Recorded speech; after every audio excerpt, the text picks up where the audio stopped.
Buenos días, mi nombre es William Velázquez y junto a mis compañeros María Sánchez, Naima Rodríguez, Erika Ruiz, Fiorelli Salazar, Catherine Sierra y Biannis Ruiz les vamos a hablar sobre el tema correspondiente a suturas, heridas y cicatrización. Empezando con la parte de suturas, tenemos que las heridas en la piel son un evento altamente frecuente en los servicios de urgencias, los cuales en su mayoría van a requerir ser suturados por el personal de salud disponible. En algunos casos van a ser con poco entrenamiento en suturas, quien no debe conformarse solamente con realizar el cierre de la piel, sino también con lograr los mejores resultados funcionales y cosméticos posibles. Este procedimiento puede definirse como la aproximación de los bordes de una herida por medio de puntos, utilizando suturas, instrumental quirúrgico y agujas adecuadas dependiendo del área lesionada. De forma contraria, el desconocimiento del instrumental quirúrgico y sin adecuado uso puede llevar a resultados insatisfactorios y o mayor tiempo de realización del procedimiento. Mientras tanto que el concepto de suturar se define como el acto de coser o aproximar quirúrgicamente los tejidos y mantener unidos hasta que ocurra la curación. Lo que respecta a heridas, tenemos que la piel representa, por su peso, el órgano más grande del cuerpo humano, ya que constituye el 15 al 20% de la masa corporal total. Este órgano cumple con 6 funciones principales, entre las cuales tenemos homeostasis, endocrino, función excretora, sensitiva, inmunitaria y una barrera mecánica, de permeabilidad y también para rayos ultravioleta. A su vez, la piel consta de diversas capas. Entre ellas tenemos la epidermis, que es un epitelio estratificado plano ubicado superior a la membrana basal, la cual se renueva constantemente gracias al balance entre la proliferación de las células basales y la diferenciación de las células de las capas superiores. Tenemos lo que es la dermis, que está ubicada inferior a la membrana basal y se compone a su vez de dos capas, la dermis papilar y la dermis reticular. La papilar contiene una alta densidad de fibroblastos, además de una densa y delgada malla de fibras de colágeno dispuestas al azar. Y esta, como ya dije anteriormente, se encuentra debajo de la membrana basal. La dermis reticular contiene una baja densidad celular y una malla gruesa y organizada de fibras de colágeno, y esta va a ser la capa más grande de la dermis, que se ubica profundo a la dermis papilar. Luego de lo que es la capa de la dermis, vamos a tener la hipodermis y luego la capa muscular. Entonces tenemos que la definición de heridas se define como una lesión intencional o accidental que puede producir pérdida de la continuidad de la piel y o las mucosas. Lo anterior activa mecanismos fisiológicos destinados a recuperar su continuidad y por ende su función. Por otra parte, hay que tener en cuenta que una clasificación implica ordenar o disponer por clases los tipos de heridas, y es por ello que se va a clasificar de diversas formas, que va a ser hablado más adelante. Lo que respecta a la cicatrización, tenemos que hay que tener en cuenta que lo que representa la piel para nuestro organismo, por las diversas funciones que les mencioné anteriormente, se hace fundamental el proceso de reparación o cicatrización de la piel, ya que esto permitirá la mantención de estas funciones en el tiempo. Según la RAE, tenemos que la cicatrización se define como el completar la curación de las llagas o heridas hasta que queden bien cerradas. Este es un proceso que se compone por una cascada coordinada de eventos celulares, moleculares y bioquímicos.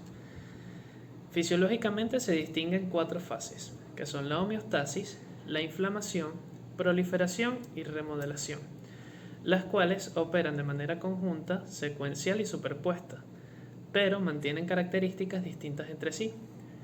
Es importante saber que el mecanismo por el cual un tejido se cicatrizará va a depender de la naturaleza de la injuria, así como también del tejido que se encuentre comprometido.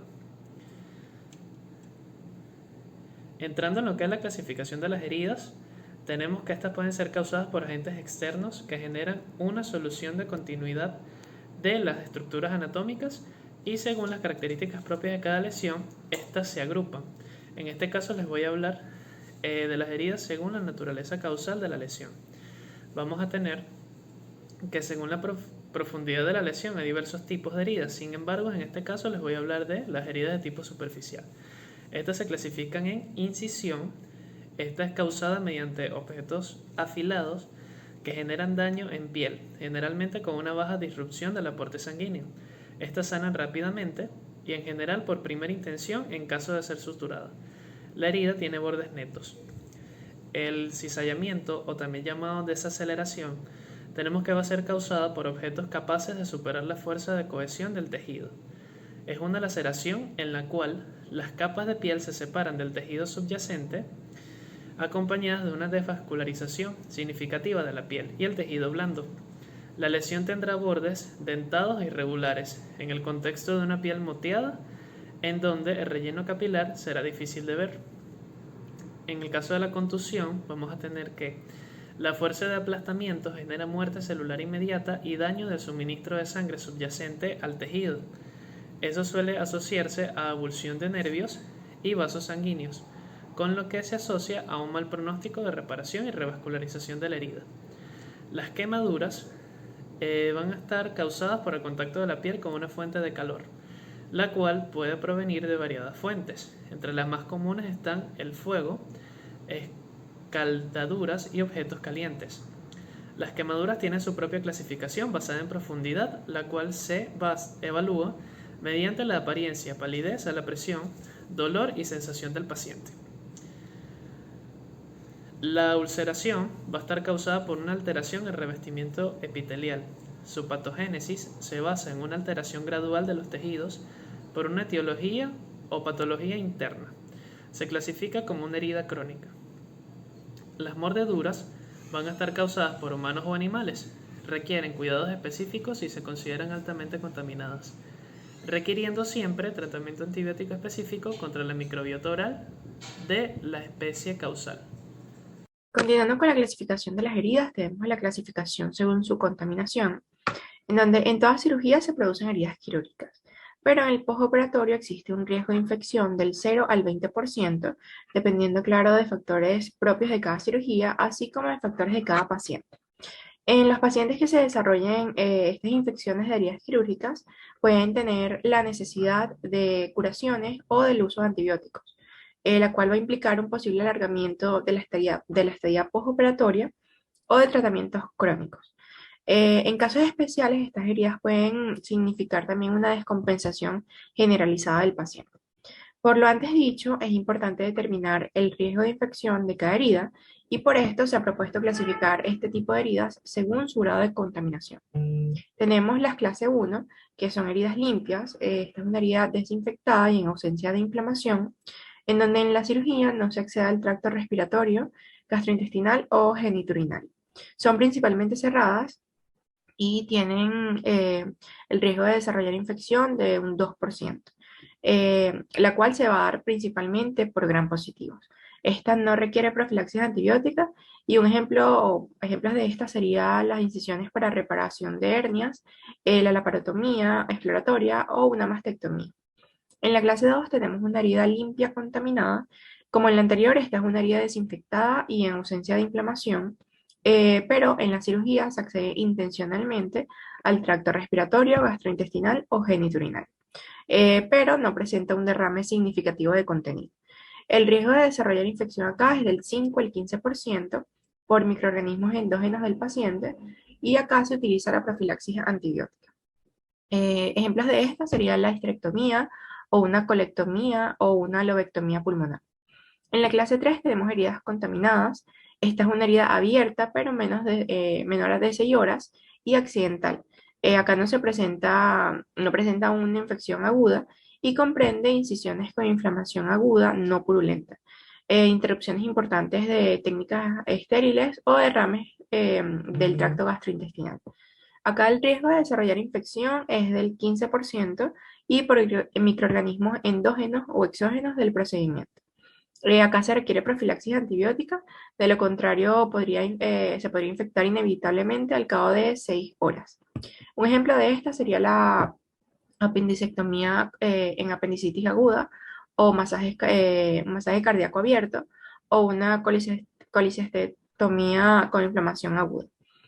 Y en la clase 4 tenemos una herida sucia infectada. Esta es una herida mayor de 6 horas, traumática, que contiene tejido desvitalizado con una inflamación purulenta, ubicada en área de infección clínica o en vísceras perforadas y sugiere infección previa a la incisión. El riesgo de desarrollar acá infecciones es de mayor al 30%, va a ser dada por microorganismos atípicos o patogénicos y requiere tratamiento antibiótico, no profilaxis como en las anteriores, debido a su alto riesgo de infección. Un ejemplo de esto sería la apendicectomía por rotura de apéndice o una apendicectomía con presencia de pus o algún tratamiento quirúrgico de un absceso o una irrigación y debridación de un absceso perirectal.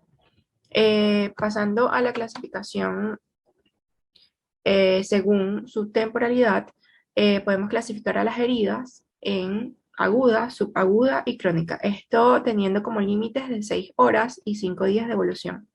Aunque dependiendo de la bibliografía, se pueden variar los rangos de tiempo. En la aguda es menor de 6 horas de evolución y estas son potencialmente estériles. En la subaguda son mayor de 6 horas, pero menor de 5 días de evolución y puede ser colonizada a menos que se tomen determinadas medidas de limpieza. Y en la crónica sí son mayores de 5 días de evolución y se consideran que ya están colonizadas por bacterias. Con respecto a la clasificación según su profundidad, de acuerdo al grado de penetración de una solución de continuidad, implicando en su recorrido estructuras desde la epidermis hasta el compartimiento muscular, las heridas se pueden clasificar en 6 tipos. Tenemos la escoriación, que es una herida que abarca la epidermis y dermis, afectando solamente el estrato de la piel. Generalmente cicatrizan de forma completa e íntegra, sin dejar cicatriz. En las superficiales tenemos heridas que pueden abarcar desde la epidermis hasta la hipodermis, pudiendo lesionar la fascia superficial que está ubicada entre el tejido adiposo y el músculo. En la profunda tenemos una herida que compromete el espesor desde la epidermis hasta el músculo, pudiendo lesionar vasos sanguíneos o también nervios de mayor calibre. Estas tienen un alcance hasta la fascia profunda de revestimiento, que es la que reviste el compartimiento muscular, pero no hacia la fascia profunda subserosa. En la penetrante tenemos una herida que abarca desde la epidermis hasta la fascia profunda subserosa que cubre las paredes internas musculoesqueléticas y forman el peritoneo. Estas comunican el medio externo con alguna cavidad corporal, definiéndose según el nombre de la cavidad comunicada. Por ejemplo, tenemos una herida penetrante abdominal o torácica o craneal. En la perforante, esta es una herida que abarca desde la epidermis hasta la víscera contenida en una cavidad, ya sea lesionada superficialmente o perforándola como tal.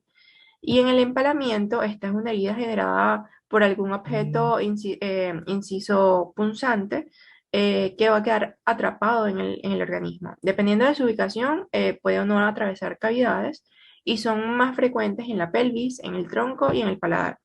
En la mayoría de los casos se retira del área anatómica el objeto sin ninguna complicación.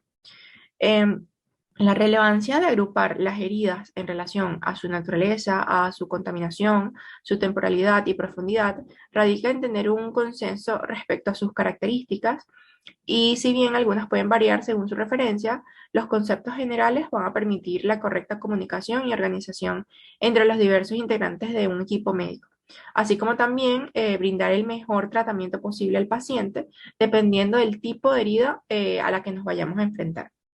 Por ejemplo, clasificar una herida según su grado de contaminación va a permitir establecer un determinado tratamiento médico y farmacológico y darle una buena atención al paciente. Buenos días, mi nombre es Naima Rodríguez. Para continuar con el tema de heridas, vamos a hablar ahora sobre la limpieza y desinfección de las heridas.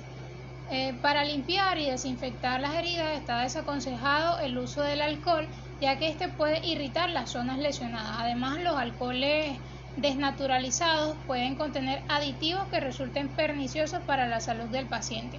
Por esto es preferible, si no se tiene iodopovidona, que es el ideal para la limpieza de las heridas, el empleo del agua oxigenada, que además de tener una acción desinfectante, cuenta con la ventaja de ser un coagulante en el caso de pequeñas hemorragias. Las heridas, a su vez, deben limpiarse con gasas y no con algodón, ya que estos pueden dejar fibras que entorpezcan con la cicatrización y pueden convertirse en un agente o en un medio de cultivo para alguna infección. En los casos de pequeñas curas domésticas, no es imprescindible el uso de guantes estériles, sino que con un buen lavado de manos es suficiente y el empleo de algún antiséptico. La limpieza de las heridas debe comenzar con un lavado de arrastre con agua y jabón para las heridas que son superficiales. Si las heridas son profundas, entonces hay que utilizar suero fisiológico o agua destilada estéril. Si no se dispone de ninguna de ellas, entonces se puede utilizar agua corriente. También es aconsejable el uso de algún desinfectante de vaso acuosa, como por ejemplo la clorhexidina. Y bueno, es sumamente importante proteger las heridas de los roces y de la contaminación con apósitos estériles. Ahora vamos a entrar en un punto que son las suturas, pero antes de profundizar en el tema, vamos a diferenciar lo que es la sutura de suturar. La sutura se refiere al material estéril que se utiliza para ligar los vasos y aproximar los tejidos y mantenerlos en posición hasta que estos cicatricen. En cambio, suturar se refiere al acto de coser o de aproximar quirúrgicamente esos tejidos y mantenerlos unidos hasta que ocurra la cicatrización.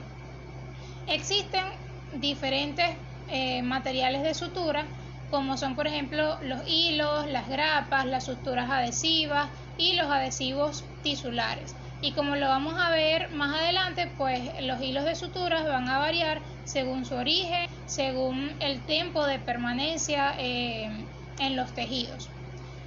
Y bueno, estas suturas cuentan con unas características específicas, como son el calibre, que hace referencia al diámetro de la sección transversal del hilo. Es decir, cuanto mayor es el número de ceros, más pequeño va a ser el diámetro y la fuerza de tensión. Cabe destacar o mencionar que el calibre de las suturas determina en qué cirugía se debe emplear por la tensión que éste posee. La siguiente característica es la fuerza de tensión del hilo. Se refiere a la fuerza que tiene el hilo o que puede soportar antes de romperse. Es decir, la fuerza de tensión del hilo tiene que ser menor o igual a la del tejido, porque si es mayor, entonces lo va a romper. Otra de las características es la capilaridad. La capilaridad se refiere a la capacidad que tiene el hilo de permitir el paso de líquidos tisulares del interior al exterior de la herida o a lo largo de toda la sutura.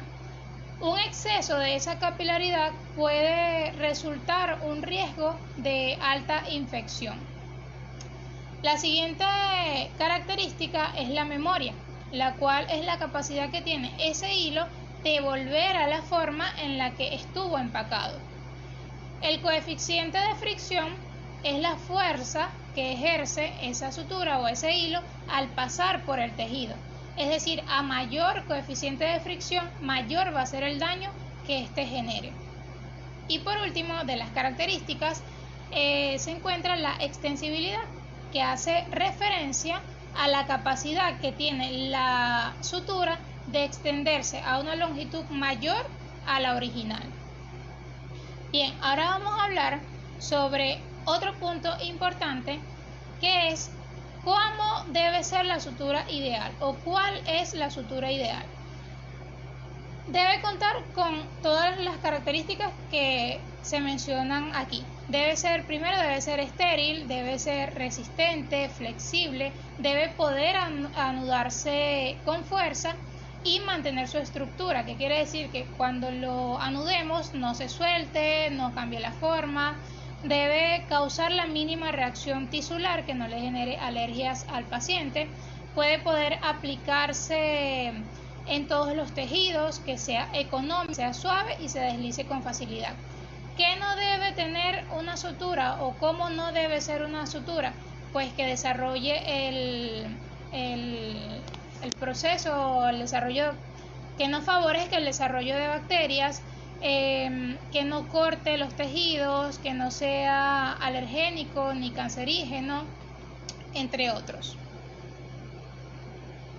Ahora vamos a entrar en la clasificación de las suturas de forma somera, ya que más adelante se va a especificar cada una de las suturas de acuerdo a su clasificación.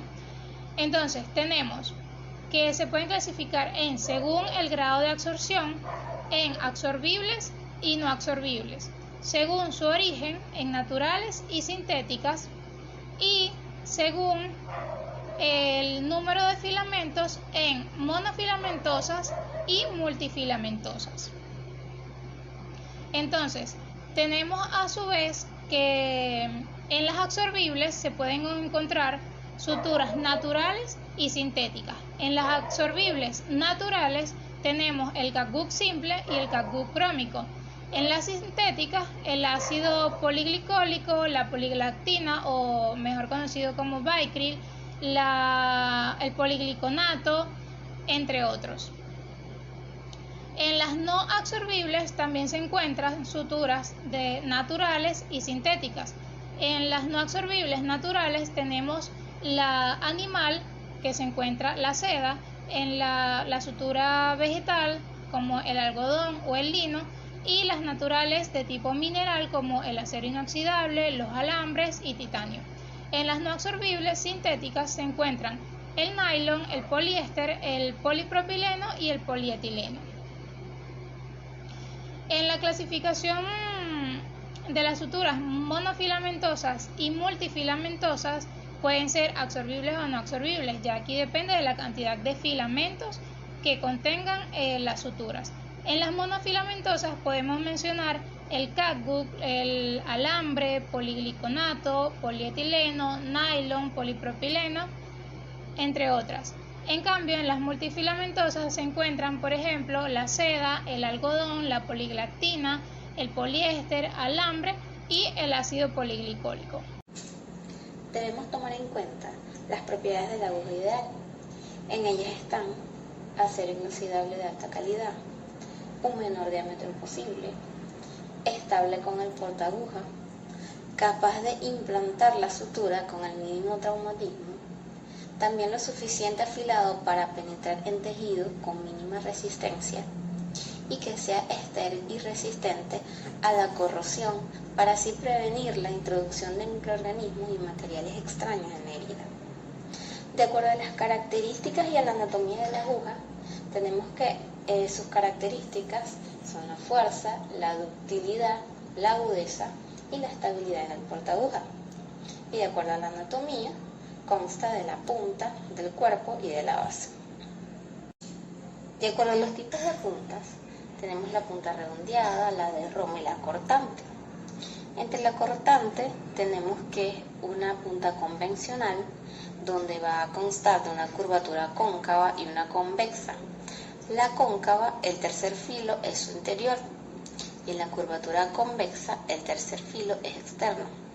La parte reversa, recortadas por un lado, y las agujas son planas en la punta y en la base. De acuerdo a los tipos de cuerpo de aguja, está el recto, el semicurvo, el curvo y el curvo compuesto. También tenemos la utilidad según su forma. Hablando de un cuarto círculo, ella va a ser utilizada para el tejido superficial, como la esclera en oftalmología. De un medio círculo son utilizadas para tejidos semiprofundos, básicamente en cirugías gástricas y ginecostétricas. Quinto octavos de círculo van a estar diseñadas para fácil recuperación en tejido muy profundo y de difícil acceso. Las rectas son utilizadas principalmente para cierre de piel. Y las 3 octavas de círculo son utilizadas para tejidos relativamente superficiales.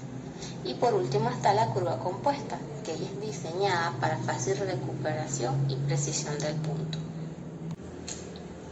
Hablando acerca de los detalles de cada tipo de suturas, tenemos primeramente las suturas absorbibles biológicas, donde se encuentra el cápsul simple y el crómico. El simple está hecho con colágeno animal obtenido de la serosa del intestino vacuno o de la submucosa del intestino del ganado bovino. Él no va a estar impregnado de sales de cromo y va a ser utilizado en todo procedimiento quirúrgico que se recomienda suturas absorbibles, excepto en tejidos neurológicos y cardiovasculares. De acuerdo a sus características, decimos que es un multifilamento torcido de rápida absorción, es de color beige, tiene una absorción por fagocitosis, donde su tiempo de dicha absorción es de 70 días, con una fuerza de tensión de 7 a 10 días. Va a preservar el alcohol isopropílico en un 82% y además tiene otros componentes en un 18%. La esterilización es con óxido de etileno y tiene una presentación de hebra con 2 agujas, con una aguja o sin aguja. Hablando acerca del cagún crómico, es un colágeno obtenido de la serosa del intestino vacuno o de la submucosa del ganado bovino, previamente tratado con sales de cromo, que es utilizado en todo procedimiento quirúrgico que se va a recomendar suturas absorbibles, excepto en tejidos neurológicos y cardiovasculares. Esta sutura va a estar contraindicada en pacientes con sensibilidades o alergias al colágeno o al cromo. De acuerdo a sus características, tenemos que la impregnación de las sales de cromo va a ayudar a resistir a la acción de los líquidos corporales, permitiendo así la mayor permanencia en el cuerpo y mantener la resistencia a la tensión in vivo al incrementar el periodo de absorción. También que se presenta en una solución preservante que va a contribuir a minimizar así el arrastre tisular y a mejorar el anudado.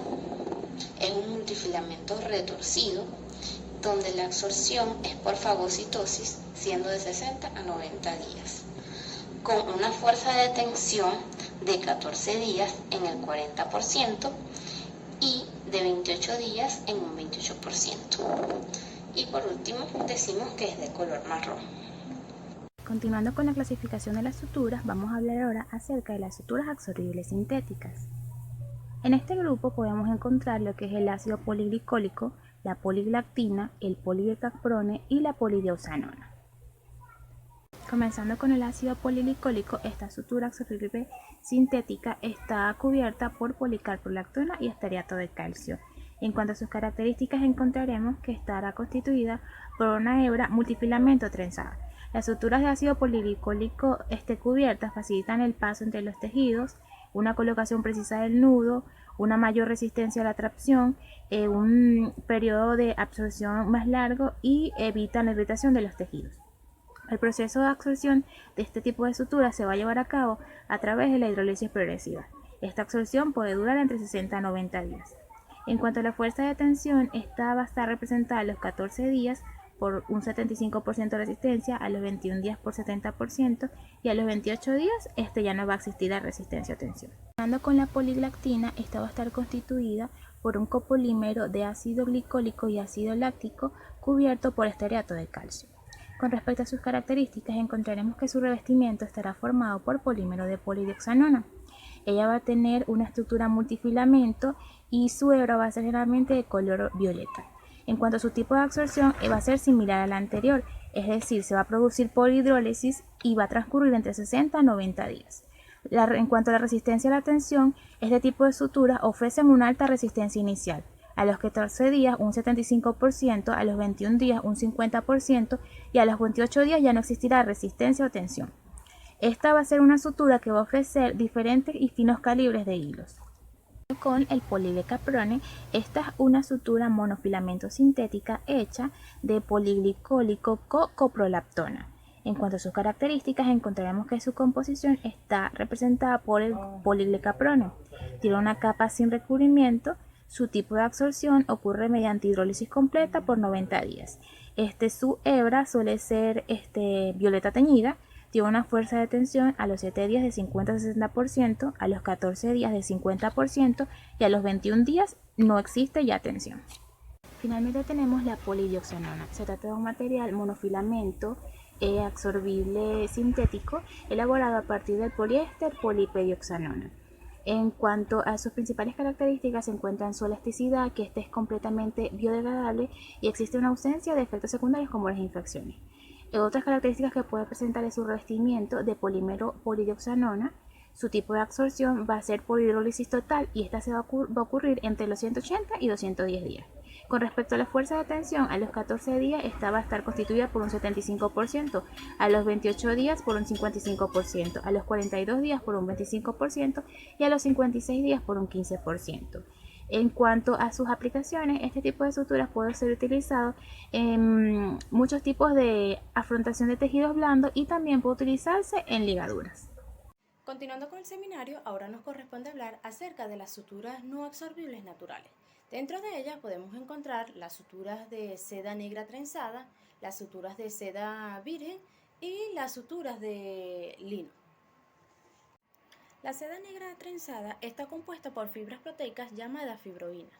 Estas fibras son procedentes de la secreción de los gusanos de seda de la especie doméstica Bombimorix.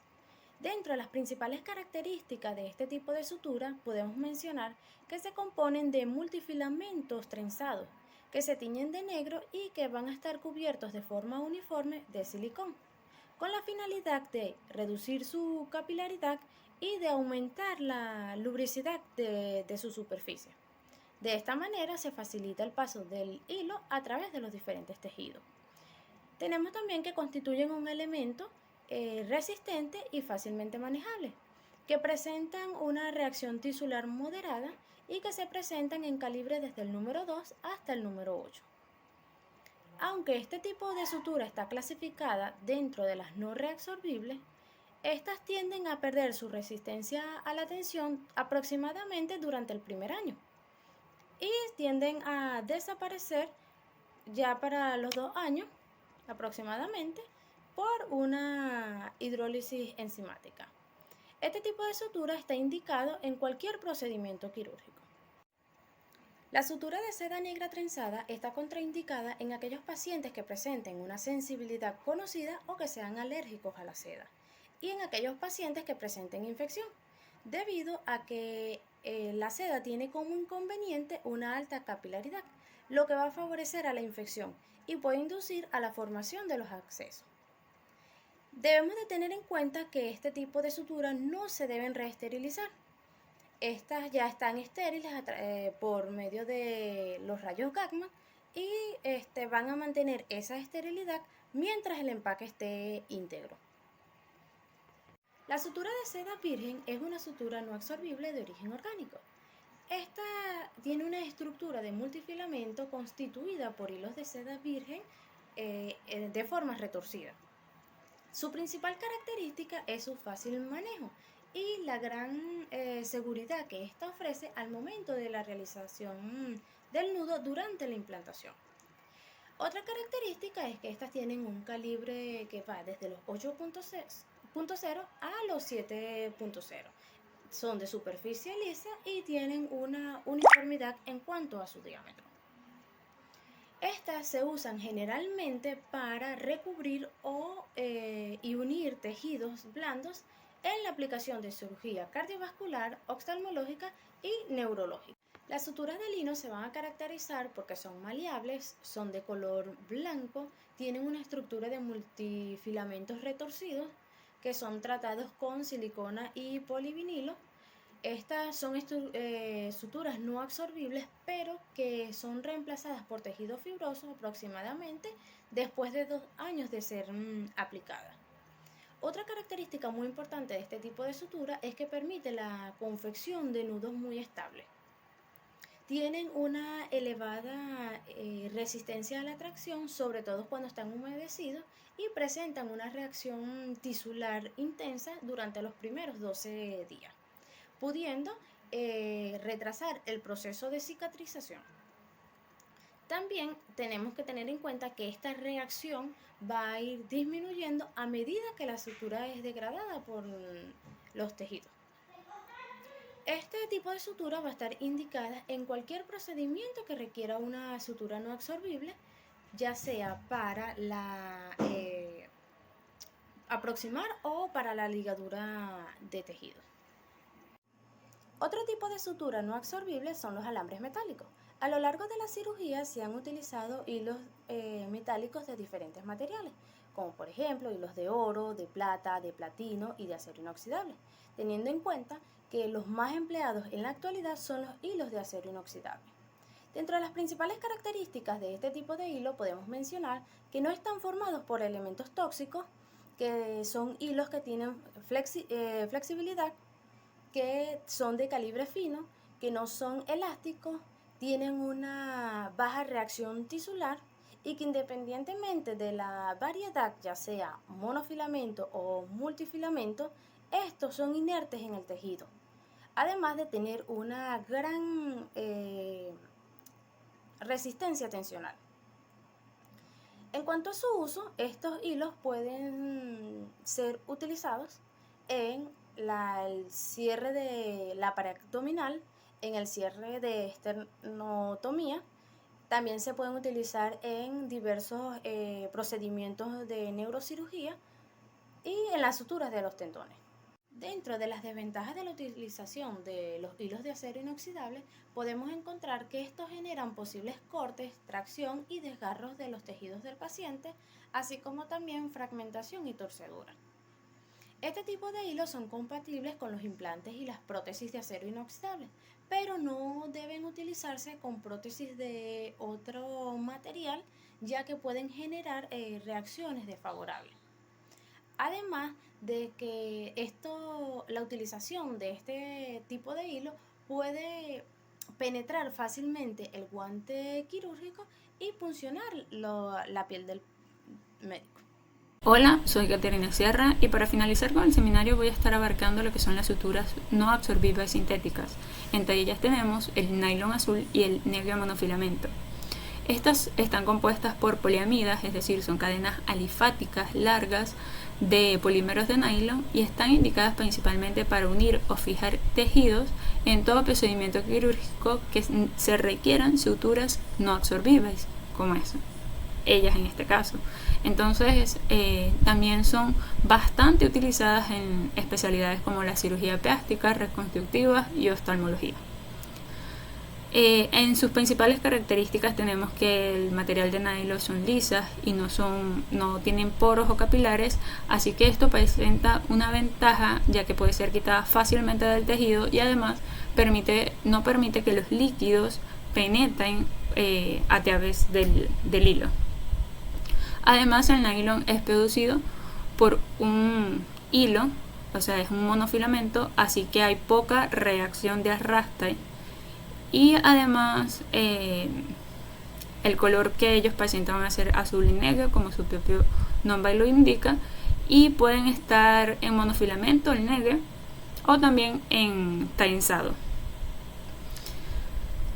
La segunda sutura que tenemos es el polipropileno, que este es obtenido mediante la extrusión del polímero de polipropileno, y entre sus características tenemos que la fibra sintética es un monofilamento no absorbible como el anterior y sus grandes propiedades de resistencia.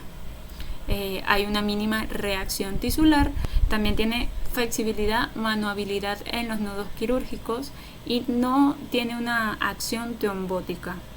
Esta es por estas características que se puede utilizar en cirugía plástica reparadora, ya que no va a haber reacciones inflamables o que se infecten. Son buenas para ese tipo de heridas que ya no va a haber una reacción granulomatosa. Y por tercero tenemos el poliéster, que está basado en poliéster de etileno, que está recubierto por teflón o silicona. Está indicado principalmente en cirugía general y oftalmología. Este es un material principalmente muy resistente, además de ser manipulable, flexible y poderse manejar como si fuera una seda. El poliéster está recubierto por una sustancia química, el teflón, que le confiere además característica de uniformidad en el diámetro y hay una reacción tisular mínima. Entonces también presenta características no trombóticas. Y por último tenemos los métodos de esterilización, que es el proceso por el cual se obtiene un producto libre de microorganismos. Y este proceso debe ser diseñado, validado y llevado a cabo para asegurar que es capaz de eliminar la carga microbacteriana del producto. Entre ellos tenemos dos métodos principalmente, lo que serían los métodos físicos o los métodos químicos. Entre los métodos físicos tenemos el vapor a presión, es decir, el calor húmedo, también tenemos aire caliente o calor seco y tenemos las radiaciones ionizantes. Por otro lado, también tenemos los métodos químicos, como lo son el gas óxido de etileno, el gas y solución de formaldehído, el plasma o vapor de peróxido de hidrógeno, el ozono y las soluciones como son el ácido acético, ácido paracético, biotaldehído y clorooxidantes de electrolítico.